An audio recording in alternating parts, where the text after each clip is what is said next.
আধুনিক কৃষির ধাপ, নতুন প্রযুক্তিতে বদলে যাচ্ছে কৃষি। কৃষি শুধু আমাদের জীবিকার উৎসই নয়, কৃষি আমাদের খাদ্যের অন্যতম একটি ভরসা। আধুনিক প্রযুক্তি কৃষিকে আজ দিয়েছে নতুন এক রূপ। আসুন জেনে নেই আধুনিক কৃষির ধাপগুলো।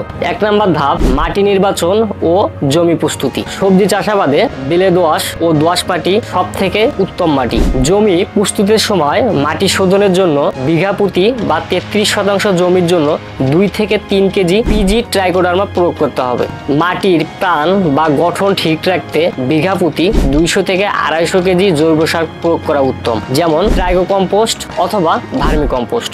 এছাড়াও ফসল ভেদে পরিমাণ মতো রাসায়নিক সার প্রয়োগ করতে হবে। ধাপ 2, হাইব্রিড জাতের বীজ বা চারা নির্বাচন। ফসলের উৎপাদন বাড়াতে চারা নির্বাচনের ক্ষেত্রে অবশ্যই সিডলিং ট্রেতে উৎপাদিত শতভাগ শিকড়যুক্ত সুস্থ সবল চারাগুলো মূল জমিতে রোপণ করতে হবে। ধাপ 3, মালচিং পেপার ব্যবহার করে চারা রোপণ পদ্ধতি। ফসল অনুযায়ী মালচিং পেপার নির্ধারণ করতে হবে এবং মালচিং এর ধরন অনুযায়ী জমিতে বেড তৈরি করতে হবে এবং নির্দিষ্ট দূরত্ব অনুযায়ী মূল জমিতে চারাগুলো রোপণ করতে হবে। ধাপ 4, সেচ ও পানি ব্যবস্থাপনা। চাষাবাদের ক্ষেত্রে অবশ্যই উঁচু জমি নির্ধারণ করতে হবে, যেখানে অতি সহজে বৃষ্টির পানি জমবে না এবং বন্যার পানি উঠবে না এমন জমিটি নির্ধারণ করতে হবে, এবং যাতে জমিতে নিয়মিত সেচ দেওয়া যায় এবং দ্রুত সময়ে পানি নিষ্কাশন করা যায় এমন জমিটি আমাদেরকে নির্বাচন করতে হবে। ধাপ 5, সার ও পোকা নিয়ন্ত্রণ। জমিতে যদি সারের ঘাটতি দেখা যায় সেক্ষেত্রে নির্দিষ্ট সার প্রয়োজন অনুযায়ী জমিতে প্রয়োগ করতে হবে।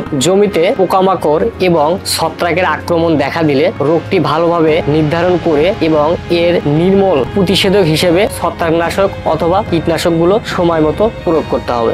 এই 5টি ধাপ অনুসরণ করলে আধুনিক কৃষি শুধু একজন কৃষকের উৎপাদন বাড়ায় না, সময়, শ্রম ও খরচও কমিয়ে দেয়। এই সঠিক ধাপগুলো মেনে চললে কৃষি হতে পারে আরো আধুনিক, লাভজনক ও টেকসই কৃষি। সবজি চাষাবাদে সকল ধরনের পরামর্শ ও আধুনিক কৃষি উপকরণ, যেমন বিভিন্ন ধরনের সবজির চারা, seedling tray, ready cocopeat, vermicompost, tricho compost, mulching paper, shade net, UV poly ও মাটি শোধনের জন্য ট্রাইকোডার্মাগুলো সরবরাহ করতে অবশ্যই আমাদের দেখা স্ক্রিন নাম্বারে যোগাযোগ করবেন। আমাদের ঠিকানা গোকুল ঈদগাহ মাঠ সংলগ্ন, বগুড়া সদর, বগুড়া।